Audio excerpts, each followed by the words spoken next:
Howdy folks, welcome to another episode of DevOps Diaries. Today I am joined by Megan Tuano. Megan, welcome to the DevOps Diaries podcast. Hi everybody, it's so nice to be here. Jack, thank you for having me. I'm excited. Yeah, I'm excited too. It's my pleasure. And Megan, I would love, I know a little bit about you and a bit about what you've done, but for the listeners, tell them a little bit about Megan Tuano and who you are. Yeah, so definitely. Well, for one, I never thought I would be in the tech space. I'll start with that. So to be able to now be in tech, especially as a woman in tech, I think that it's a great time to be in the space. My primary major, and the reason I say that, was following in my father's footsteps at the time, was international affairs, because I was adopted abroad and we lived abroad for 16 years in 7 different countries, all in Central and South America. So when I came here, I was very determined living in the DC area to continue going down into maybe a US embassy. But at that point, I had graduated from a very tech school and I started working for the graduate department there. When I graduated from college myself, I went on to working for Syracuse University in upstate New York, but also in the University of California, Berkeley. I was an admissions counselor for their data science program, and I kind of just fell into tech from there. I was helping people break into the tech space, and I found out that it was possible to do it as well, and I kind of pursued that, and that's where my interest of tech is, and that's kind of where we are today. Oh, so you saw people going into tech through university and you were like, I want a slice of that pie. Yes, I was so like it's crazy. It's crazy to look back and like talk about it now because this is when data science was like the popular thing that was coming out, because people that had like degrees in business or MBAs, a lot of times that was probably the highest number of applicants that we had with an MBA background. They would come in wanting to find a middle ground of data, numbers and data, and kind of being like that middle person to say, this is what the data is, this is how to convert it. And I would see so many people from so many different backgrounds. Like I had people who worked on the Holocaust Museum break into data science, police officers, military, teachers. And I was so stuck in a phase growing up where I thought tech was just like programming and computer. And then finally, when I was in my own job, seeing these people from different industries break into tech, I said, you know what? They're doing it and I'm helping them. Why don't I just do it myself?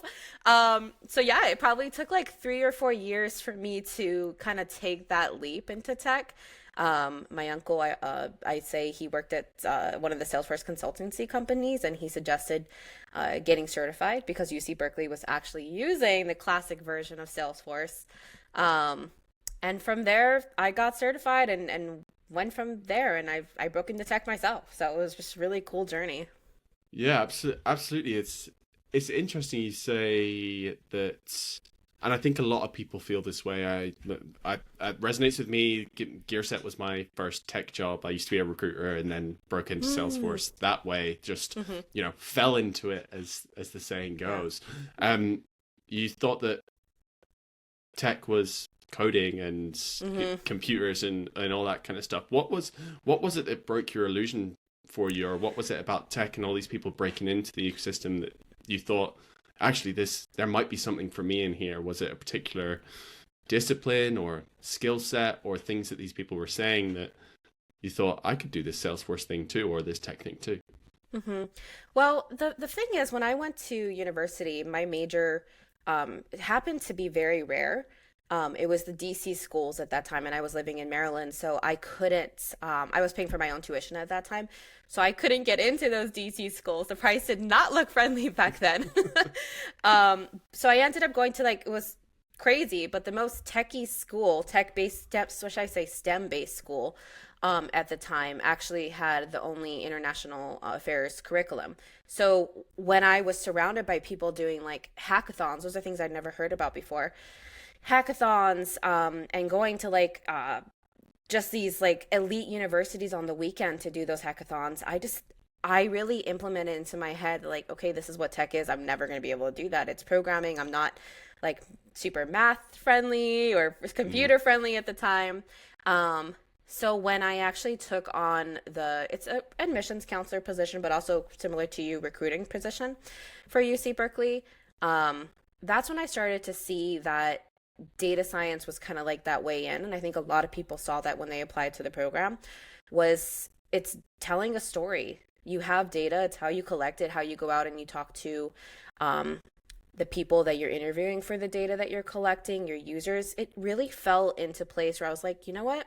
This isn't like what I thought it was. This is actual like engagement and breaking things down and being able to have fun and dig into things. So that's when it kind of sparked in my head. I was like, maybe not data science because that does require some type of math, but I can go there. So I did it. You know, I talked to some of my students actually. Um, Working at UC Berkeley, I was introduced to some of the most like elite minds, like people working in very leadership positions at like Microsoft, Facebook at the time, now Meta, but like Twitter. And I was just like, I would have never been able to talk to these type of people if it wasn't for UC Berkeley. And from there, I was able to truly hear like what they were doing. In my mind, I was like, oh, they're I don't know, the VP of the sales data department. And I was like, I never would imagine myself. But they're doing things that you and I are doing in Salesforce now. They're user engagement, talking to people, and it's much further away from my imagination than it was just, you know, tech and the keyboard and that's all you're doing. Yeah, absolutely. To talking to, or the idea for a lot of people, I think, about talking to somebody from Microsoft or Meta, even Salesforce, for example, is one of those things that I think people could be fairly afraid of. Yes. You know, the idea that the notion that you're talking to VP or something at Microsoft, you know, these companies that we have lived with since we were 10 years old when we first logged on to our family's PC and what have you. You know, it's kind of an intimidating prospect. What for you from that time and being able to talk to those people, what are some of the lessons that you learned just from talking to them and realizing that this is a possibility, tech is a possibility? I don't do the maths, I don't write the code, but I can talk to people. And what did you learn from them about that potential pathway? Well, yeah, you know, I think that UC Berkeley itself holds a very high standard name. So a lot of people were applying for the program to get in it to be able to show that name, especially like in the Silicon Valley area. But because of that, when I was able to talk to these individuals, you know, I was like, oh goodness, like what advice am I going to truly offer the VP of data science at Microsoft? And it was very, very nerve-wracking to talk to them because they only had like 10 minutes sometimes, you know, they're super busy. But I had to like switch that mindset and I was like, you know what, they're applying to this program. I have the knowledge that they need to be able to come in and eventually like change their career, change their life. So it definitely like I needed a mindset change because I was able to like guide them through like this is what you need for your resume, for your portfolio, this is how you stand out.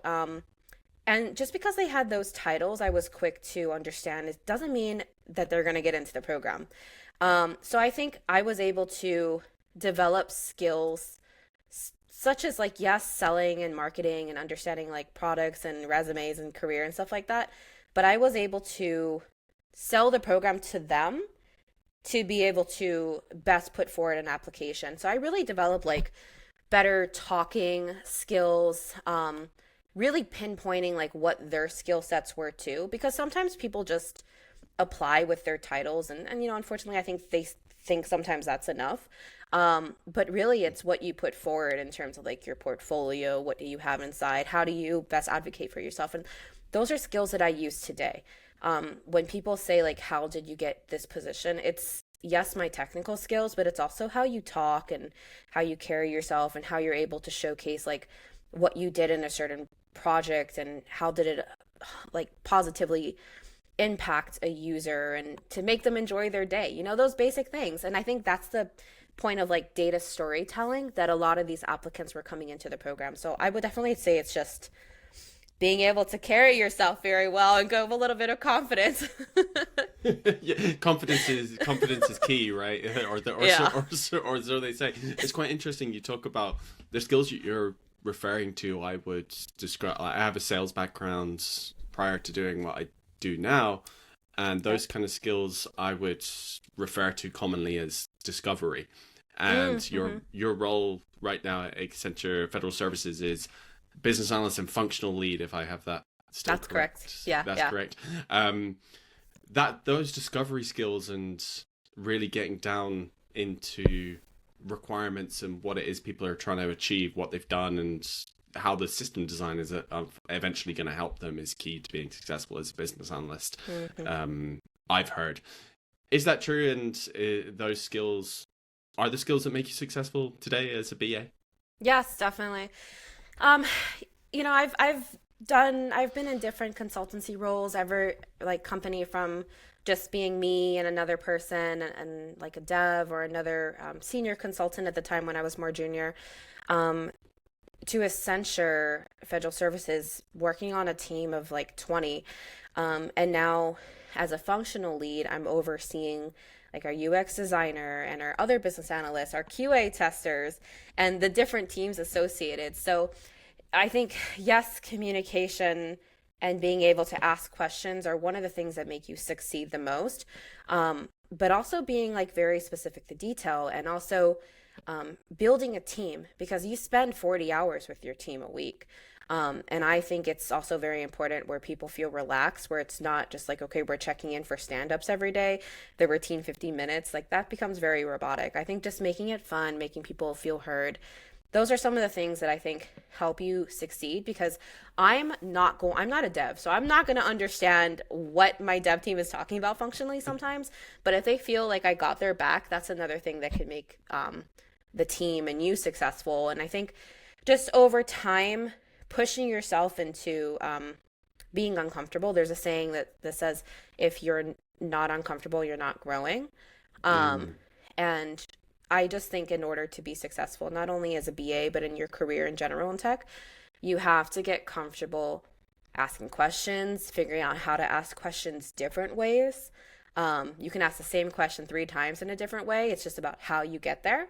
Um, and taking every day with a learning opportunity. I'm not a perfect BA. I don't know how to, you know, build the best process map sometimes, and there's different personalities that you're always gonna be dealing with as a But business heads with, analyst. yeah. Yes. You'll do everything, and it's just like, how do I work with this person? So it's like a constant like learning thing. But yeah, you just got to bring your positive self, and don't worry about asking questions. You know, ultimately you're helping your client at the end of the day. Ask the right questions and think about it before you ask, but come forward in your best, and you figure out the rest, especially when you're put on the spot, I will say. Yeah, questioning is an interesting one, because I think that's one of the things that a lot of people probably have the misconception that by asking questions I would be perceived as dumb. Like, why am I Yeah. asking that? I don't want to ask a stupid question, and I don't want to appear that I don't know anything. What's key to getting over that fear, I guess? Yeah, well, that's a great question too, because with my new team, we're onboarding quite a few people, and some of the people that were more senior in the project were not as active as like they weren't invited to all the meetings and stuff, so they really didn't know what was going on behind the scenes. And one of my coworkers came forward to me when we were just kind of going around, and I was doing the red robin of asking people like, "What are your blockers today?" Just in stand up. And one of my coworkers came forward after stand up and was like, "Look, I didn't want to ask any questions because I've been here for a while." And I think to your point, you have to ask questions. Most likely, I always say this: 95% of the time you ask a question, somebody else in the room is thinking it.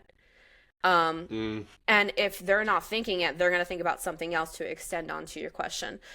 So it is nerve-wracking. And, sometimes I'm working on this myself. It's like phrasing it as like, I don't want to look dumb, or I don't want to, sound silly, but do you mind just rephrasing it for me? You gotta ask. In tech, when you're dealing with people telling you their business points and where they see themselves in the future, you gotta ask. That shows that you care. So I would say the biggest tip to be able to help somebody that's nervous is maybe talk to your coworkers and see if anybody else is on the same page. Developing relationships is also really, really important. Where it can be like, well, Sally and I were thinking about this. And that just gives you more reassurance sometimes. It's just talk to people, get out there and know that somebody else is thinking probably the same thing. Yeah, that vulnerability as well, I think, is one of those human things. And if we can demonstrate a human level of vulnerability when it comes to questions or anything else, it's probably going to stand us in good stead, or, you know, foster an environment that is healthier for everybody moving forward. It's just like, oh, this person asked a question, I was thinking that question too. It wasn't a silly question. Like, the house hasn't burned down and the project hasn't failed because we asked the question. Actually, asking the question was okay. Yeah, exactly. Yeah, and I think one of those other things that I think about a lot in my role is, you familiar with the shift left ideology and mentality? Is that something that's come up for you? I've never heard of that, no.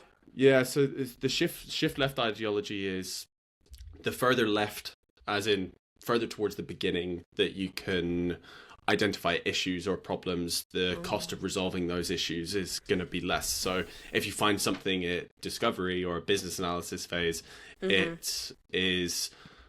there's figures out there and they fluctuate depending on who you ask and what they're selling. But the idea is that if you find an issue at the discovery stage of a project, then it's 50 times less expensive than finding the issue in production. And that ideology of being able to ask the questions and build the right thing at the discovery stage versus the build stage and then the testing phase and then eventually the production stage, you're going to save yourself a bunch of time and effort and money in the grand scheme of things. But that questioning thing and having that little bit of humility and that openness just to ask questions and build the right thing first time pays dividends in the future. And I don't know if that's like, you see that as a core part of your role as a functional lead and as a BA, to be able to build the right things and make sure that users get what they want, so that the developers don't invest all that time and then maybe a fix and then it's deployed to production and then we have to go and refix the things that we've built. I think it's important to be able to, you know, working in the public sector, you get to meet different people. You know, I used to work in the commercial sector is what it's called, and from a Accenture's endpoint, where I used to work with companies like WD-40, who did like the batteries or like the little stuff that you put on your, people are going to come for me in the comments maybe for this one, but the stuff that you put on the windowsill, my husband does that stuff. It can be fixed with WD-40 or duct tape. One of those two things is going to solve all your problems. Yes, exactly. And see, like, those companies I've had the experience of working with before, so it's just a new experience for me in the past year and a half, working at AFS, to be able to work with government clients. Sometimes I think that depending on the sector that you worked in, the type of clients that you have are different. Not to say like a commercial side will not have like very straightforward clients, but I think it's what you make of it. It would be another tip too, to be able to be successful in your tech career in general, is sometimes I think just letting go of that, not professionalism, but not coming so robotic and just having fun, and making the process fun, I think is what really help people succeed. Like if I'm just getting on a call and I'm having another discovery session, like I have one coming up on Friday, or Monday, and I'm going to make it fun. You know, like there's so many times where either A, people are not willing to like change over into like a new process. They don't really like tech, or B, they just are tired and repetitive of the same thing. And when you as a business analyst or a functional lead or somebody leading this discovery can come in and offer like a different approach, whether it be like lucid charts and you're fun and you're engaging, I think that's bringing a fresh personality. I think it's fun and breaking away from like, this is a professional setting, but we're also here to have fun too. Like I'm going to be working with you all for a certain amount of time. Let's get friendly. Let's hear truly what your pain points are. And I think coming from sales too, you really kind of step back and you make a point to hear people's pain points and treat them just like a human, right? Titles, to me, I do respect them, of course, but I think that in order to be successful in your career, you just got to talk to people like they're people. And I think that's another tip, just kind of like talking, that I would say it may be a little nerve-wracking to some, it is kind of to me, but we're all people at the end of the day, you know? We're all building something. Yeah, absolutely. It reminds me of a conversation I had with a VP at a major international bank back when I was doing sales, and I had a conversation with him. They were doing a brand new Salesforce implementation. Some of their other business lines had already implemented, and Salesforce was successful, but they were setting up take on this whole like one of the biggest Salesforce implementations that this company could possibly do. They were doing. I had a conversation just with him about it, and he was pretty removed from what we offered as a product, and he would never be the person in GearSet doing the deployment, like, ever. But I had a conversation with him, and I remember asking him directly, personally, what does success look like to you, like, in this role? And like, I was just like, I don't care about your team. I care about what does actually success look like to you. And I saw him sit there and obviously this was over Zoom, and I saw him sit there and think, and it was clear that he's never been asked that question before. And he was like, and trying to build that connection with, regardless of what role or level people are. And actually, what does success look like to you? What does happiness look like to you, like, in your role? Builds that human connection and that bridge so that you can provide them with better solutions, and they can have an engaged conversation with you, and they go, yeah, Megan's got my back, Jack's got my back in this project. Like, I might not use their product or service like directly, but I know that person cares about me and is invested in the success of what I'm trying to do at the end of the day. And I think that's really interesting, and abstracting job titles and whoever somebody is on an org chart is so important for success. Yeah, and I think to your point, when people hear that you're actually there for them rather than this is just a business transaction, they're more invested. And I think one piece of advice that I asked when I was first becoming a BA was like, oh yeah, here, use all these resources. But the biggest thing that stood out to me was like, just be authentically you, because especially if you're like leading a process or discovery or like asking those questions, they're gonna know if you're not you. Like, if you mess up and you're silly or you laugh, it's very obvious when you're not. So just being able to break down like those walls sometimes and just coming like, hey, I'm here for you, is part of the success, I would say. Yeah, for sure.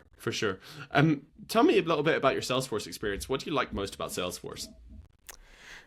I like the people aspect too. I like that it's click not code, number one, because I think coming from doing my own YouTube channel, like helping people break into tech, we have so many people coming from different industries and backgrounds. Like, you have military members coming in. My husband was a cop, and now he's a Salesforce architect, something that he never thought that he would be doing. I like the fact that Salesforce has always been friendly and easier for people to learn if they don't want to go all like in the path of a dev. I always say you can create your own journey, whether it's a BA or a functional lead, or work more on the business side, whatever you choose to do. That's particularly what I like about Salesforce, is that you can still be in the tech space and you can still come to the table as a business analyst and bring those superpowers. So I would say it's like the people aspect and how friendly and how easy it is. Not easy, but like easier to get in than like a technical like boot camp, dev full night and day program. But I would also say like I enjoy learning businesses' processes, especially as I start dealing with new things, like as a new mom or buying a new car. Like, I'm able to see how Hyundai uses their car case program if I have something to submit for them, or the pediatrics center, like how they send out, hey, your reminder. So I'm thinking about this constantly in terms of like different organizations from bigger to small. So I think that's the fun part, is like when I talk to a case representative, I can talk their lingo, like, hey, where is my case and your status right now? Like, I've been waiting 3 weeks. What's going on? So I can talk their lingo. And like when I do tell them like, hey, I build call centers too, you can sense their relief. So I think it's just like understanding businesses in a different perspective and being more soft-hearted sometimes when you understand like what the agents truly go through, and maybe they don't like the system, it could be improved. So I think it's just opened up my world to, number one, thinking about, oh, this process could probably go a little better, but also like getting angry at maybe Amazon workers. You just become more empathetic, You're like, I Yeah. understand. It's okay. So yeah, I would say those two things. Yeah, I'm curious. What's some like insights, or what annoys agents? You know, like customer service agents specifically. You know, what annoys them the most? Do you think, from your experience working and building solutions for them, and with this lens of I understand what you're going through? Coming from sales myself, like that was before I worked at UC Berkeley and stuff like that, I used to do sales jobs. That's why, again, I never thought that I would be in tech, but I used to work at like a shoe department or like a restaurant. And I think just, customer service is customer service. You get that one bad apple and it can kind of sour turn your day. So I think that if people in call centers are not rewarded, that's something that I actually try and talk to like implementations that I'm doing for call centers. Like, how are you rewarding your agents? You're thinking about the financial outcome and how to save money, but like, let's talk about your turnover rate. How is Right. that looking like? So I think it's cool being able to come in, and that's another thing with Salesforce is like so many people come from different backgrounds. Like, people have been working in sales. I've met people who were like race car drivers, and they bring like an interesting perspective. And that's the cool thing about doing like YouTube and like this like podcast, you get to hear different stories. Um, but yeah, I think just learning about all these different things and skills that people bring in, and yeah, I think sales. I always tell people if you're gonna come into Salesforce, honestly, the best skill that you could have done is probably working a customer service job. Yeah. Yeah. Yeah, I worked in I did a whole plethora of things before I started here, but one of the first office jobs that I worked in retail. I did Mm, I loved retail, by the way. Retail was like one of my same. favorite jobs, like, of all time. But the job that I did directly after that, I worked in a call center and customer service Yeah. for a utility company here in the UK. And we were, on the phones if people were like moving houses and need to tell us Mm, that they're moving house, or they needed to give us their water meter reading, or they needed to pay a bill, or they needed to do any of those things, or report like service issues to the water supply or whatever. Like, yeah. I was one of the people that they phoned and answered the phone. And I remember this one situation where we had a big burst water main in the street, which was degrading. I mean, this happens all the time, like all over the place. But Yeah. there was a big burst water main, and people were getting really like low pressure, like at their properties, or no water at all Mm, because of this water main. And we were getting there was a contact center, and there was about 15 of us, and all morning for about an hour and a half, like every call. So in terms like a typical call volume for us a day was about 350 calls a yeah. day to our Mm, call center, hmm. and we had like 200 by 10:30 or something because of this burst water main and everybody telling us about it. Hmm. And every single call was just like, what area are you from? Oh, we're from this area. You've got no water, have you? It's just like, no, we haven't. And we're just Hmm. like, we're just churning through like all these calls just to, it's okay, we're on it, we know about it, like, we're good. Yeah. And none of us were recording it in the CRM that we used. Like, it was a custom built solution, and none of us were recording it in the CRM because we were just getting through so many Yeah. calls. And we got absolutely chewed out by our customer service director, who was like in the office at the same. We got chewed out by them. And I remember thinking at the time, I was just like, we know that all these people are calling in and it's for the same reason. Is there not some easier way to record all this thing? Because Yeah. there's a call queue, 20, 30 queues, calls like sitting in the queue. Like, is there not some better way that we Hmm. can do this? And every call is coming in for the same thing. Like, why do we need to log it? Like, we know there's an Yeah. issue, like it's been logged. But he was just like, we don't know like the actual severity of the impact and how much this has impacted all of our things. So Hmm. what was important to leadership wasn't important to us as the people on the Yeah. phones. We just wanted to get the call queue down and Hmm. like help all these people. So it's such an interesting thing when you think about what motivates the actual person that's Yeah. dealing with the thing. Like, how can we make a system that is easier for those Hmm. people? And like some kind of automation, like, it's in this area, give us an automated thing that connected to the phone, to Yeah. the system, to say, was it Hmm. related to this ongoing issue or something like that, to improve the experience. Just from doing those things, you get a better picture of how business processes work, like you say. That was a long-winded story, but there's I feel there's Yeah. so much that you can learn just from doing the, I guess, I'm gonna get myself in trouble for saying it, but like a menial job, like customer service, Yeah. like something that a lot of people start out in with, because it's their first job out of college, or the first entry into the workforce, they do these menial things, but actually the importance of what they're doing is so important, and it actually gives you a lot of experience and context that's going to make you more successful later on. It does. And I think that, you pointing out what your director was looking for was something that I wouldn't have, thought of until you talked to them. But I think as, agents that are dealing with this, you're focused on the person. And that's the difference, is that they're thinking about like the data behind it, which is fantastic. And that's why, you go up over the years. But that's a very interesting story. And I think that some things that, like, when people are coming into like Salesforce or tech, it's a good example to be able to take a step back and just think, okay, it's not about the people that are being impacted by the water issues, but also, why are we tracking this? Like, why is it so important? Because people tend to butt heads, especially internal companies. Like, I'm focusing on the person, but I'm focusing on the data, but like, why, So that's very interesting. Yeah. You mentioned your YouTube channel that you have. What was when you started it? What was what's the goal behind it? What is it now? And is there anything that you've learned? Like, what is there anything that's been super resonant for your viewers, and or maybe things that have like surprised them about how good the engagement has been, or what they've taken away from it? Well, I always make a joke. I started the YouTube channel during the pandemic, so I was like, my husband is just tired of me talking to him all the time. Talk to somebody else. Yeah. So I did. I said, you know what? I'm going to buy my own little camera. So I got my phone and a little light, and I just sat in an extra room that we had in a small little desk. And I just started recording, and I had Super Moms on, Focus on Force. I talked about Salesforce Ben. Eventually, I went on to getting hired by them because they saw the video.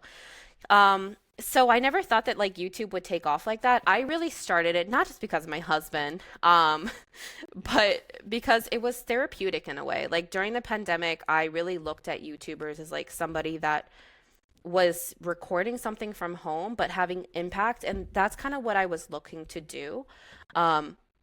To what extent, I had no idea. I'm the kind of person that's like, if you have an idea, just act on it and just see where it goes, and it led to here. Careers and opportunities. That's the first thing when I go into interviews. I actually do list my YouTube on there. And people say that was the thing that I got the first time during interviews. I watched your YouTube. I was like, oh, that's so cool. So like looking back at it today, I think the value that people get, is I don't just do like tech tutorials. I don't do that at all, actually. It's more like, this is what the day in the life of a business analyst or a functional lead or a product owner looks like. I decided to choose product management or product ownership over being a project manager, and why. So I think it's just taking people like through a journey. Some new things that I've started talking about is like how to balance being a parent in tech. I just did a video on our recap from TDX. Nice. So that's just like a fun thing. And I think people really enjoy that distraction from like just tech and consuming all their job all day. And it's like, hey, this is what my life could look like, or maybe similar. And I want to aspire to be like that. So it's been fun.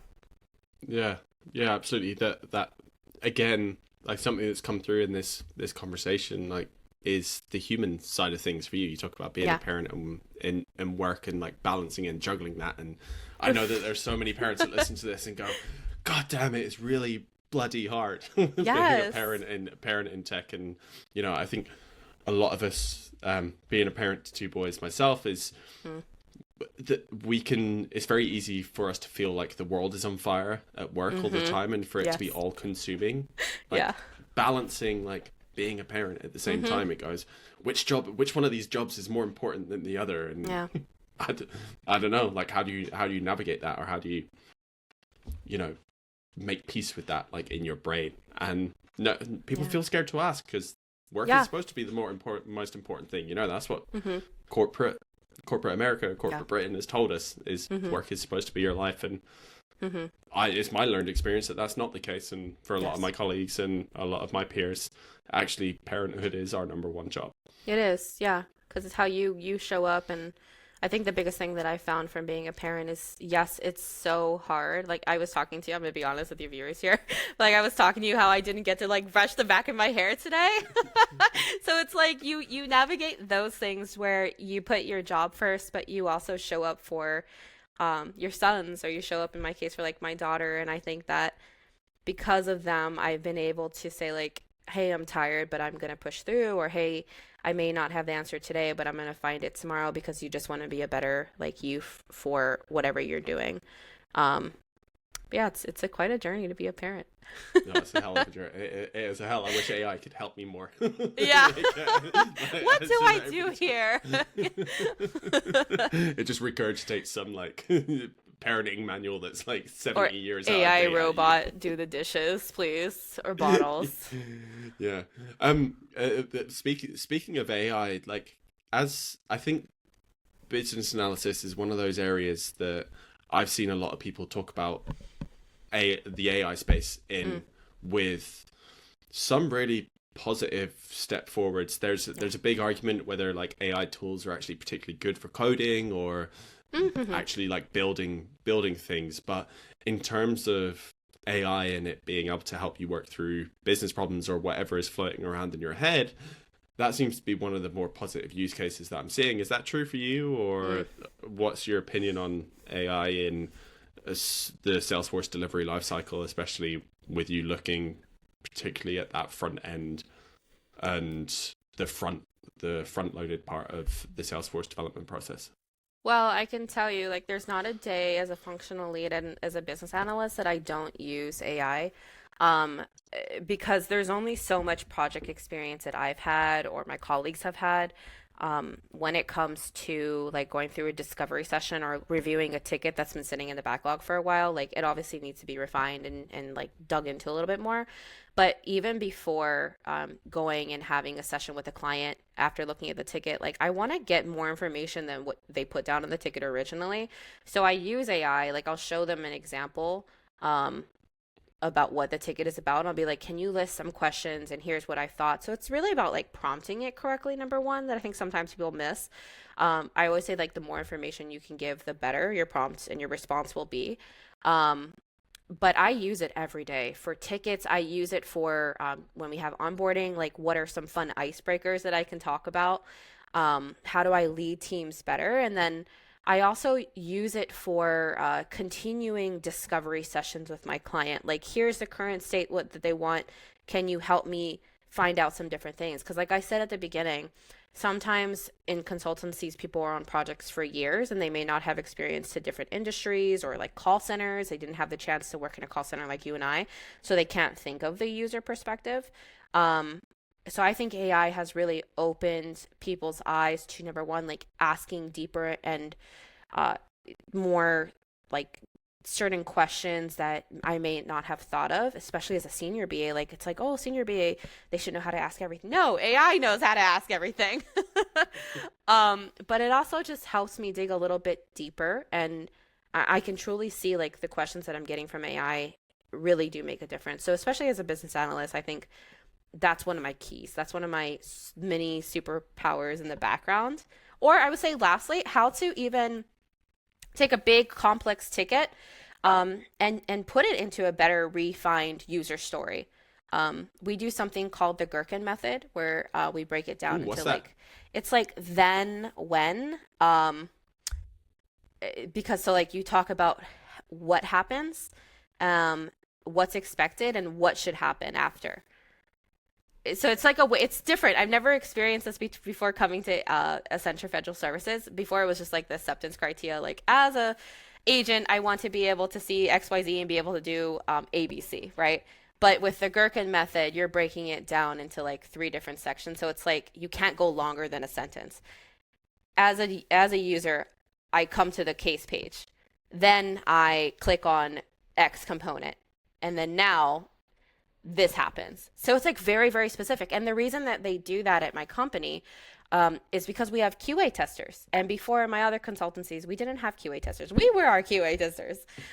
So you're just doing it for the perspective where it's broken down very simply and clear for your people who are not Salesforce certified, perhaps, or as experienced as you, to be able to understand from a testing perspective. How would the user be using it? That's how they go in. And that's what helps with Interesting. AI. Yeah. I didn't know how to approach that coming into AFS.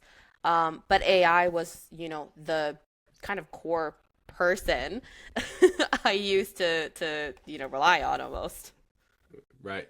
Right. Tell me, what makes a good user story?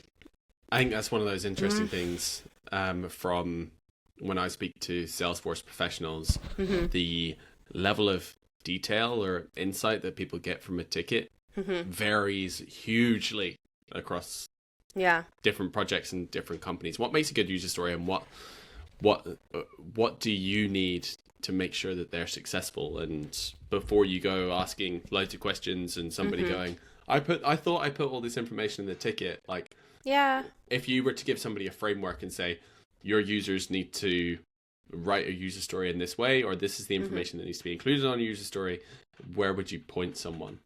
Yeah, well, it's great that you actually asked that because I'm actually training my junior BAs on how to write user stories right now. And from my experience of being the person that creates my own user story, then has to read my own user story, before I was like, what did I write here? um, and my husband, he also works at a smaller consultancy where they're taking the requests and they're putting it directly into Jira, and then like they have to look at their notes later, and it's like, whoa. So I always say user stories will change because that's why you have like sprint reviews, number one, where you talk to the team about what could I do better. Because like if you work with a UX designer, you're putting in like font sizes that you should have, colors that you should have, images that you should have. And when you're working in a very fast-paced environment, you're adding new features, right? Like you're talking about like where fields on the page layout should go. And that is very specific. So some people are more visual, some people are not as visual, and they can just kind of read off the ticket and they adapt to what you write. But as a BA, and what I've seen the most success in is being very specific about how the user is. I'll give an example of why we're doing this ticket, maybe in the substance criteria, and what the purpose is, and then I'll break it down in that Gherkin format. But then on top of that, I'll say, please refer to this image for exact visuals. Please follow up with the functional lead or the functional team or the BAs to be able to ask more questions. I always make sure that, images and exact text, I write out the text that needs to go in like a flow or something like that to make it easier for my developers. Yes, it's extra work on my end or my team's end, but that ensures that there's like maybe no typos or back and forth that we need to do. And it's like, why did you write XYZ when it's ABC? So I think just being very precise and clear with what you need and providing visuals and constantly adapting is key. You're not going to hit, whatever. You're not going to be everybody's cup of tea for a ticket every time. But you work on it. Visuals is key. Just be as precise and informatic that you can, I would always say. It's how often do you find you involve developers or admins that are actually building the thing that you're asking for in All the discovery time. sessions with the users? Oh, good. Yeah, that's what I like. I always try and get my team involved. So like, we just hired on a UX designer because we're creating like a new authentication process when they log onto a website. And that's going to involve like specific questions that, when you're getting authenticated, you need to make sure that like, I need to make sure, Jack, that you're you. So Right. they're creating like the surveys, they're creating like the pass scenario, the fail scenario. And then like if something gets denied, it goes to our anti-fraud queue. So like there's very specific steps that I need that my dev team and my technical architect need to be a part of, to be able to tell me like, oh, an LWC can do this, or standard functionality in Salesforce is fine to use. And I actively don't just want to always make the decision as like a product owner by myself. I think it's important to have everybody's experience and their input, and we be a team, especially if tickets are not coming through as much and they're not as involved. That's one way to get them involved. So my devs, my UX designer, my production team, because eventually they're gonna production is also a managed services team, they'll see this one day. So I bring everybody along. I give it as an optional invite. I want to like make sure that they're not just over attending. But I think just keeping a team involved is the way to succeed. When people feel heard, that's how you come forward as a team. Yeah. No, I totally agree. Like if you at least give people the opportunity to be on that Yeah. journey, and then you're probably going to get a better result at some point. It's one of those things that we do here at GearSet is our engineering team. A lot of people don't know this, but GearSet's organizational structure is mostly engineers. Like over 50% of the company is engineering. Or it certainly, it used to be more than that, and I don't know as we've grown if it's that number has got slightly less, so it might be more around the 45% to 50%. But our engineers are so heavily involved with user feedback and doing discovery. We don't have we internally don't have like a single BA, because all of our engineers do the user research and the feedback. Yes, we have a product team that help make sure that we can build it, but if the engineers are doing work on that project, then they get involved and they talk to the users as well to make sure that they actually build the right thing for the user. And I think that's one of the things that has made us so successful. So I always see or when I'm speaking to Salesforce teams, and the admins and the developers and the BAs are all working together, and they all have all of that context. They typically tend to be the organizations that have better solutions, which is why I asked you about how often do they get involved. And at least if you give them the opportunity, that's one of those things where and I've spoken to developers that have previously go, I just want to work on the tickets, just give me the ticket and I'll write the code and just do it. But a lot of them have come round to actually the sooner I'm involved in the process, actually the less hassle. Like we talked about shift left earlier, the more the further left I'm involved in the process, then the less hassle it's going to be in 3 months' time when I'm having to rework this thing because the requirement wasn't clear from the user from the first instance. But if they're there from the start, then happy days. And I'm glad you said that, because there have been times where I do see developers kind of get on, not the developers, but like tech people in general, where they are just like, I just want to see the user story and that's it. And I get it, that's fine. But like later the question is, well, what specific user is this? Why is the question? Why are we doing this? And it's like, come join us. Come find out all the golden nuggets. So yes, it's so important. I'm glad that you mentioned that, like knowing who and why you're ultimately creating something, then you get all the ideas from there. Yeah. What understand your users' struggling moments, and you'll be able to make them happier, surprise and delight them, or whatever. Exactly. You heard that? I heard that. It's that common phrase. I don't know if that's just enough thing here, or whether that's common. But surprise and delight.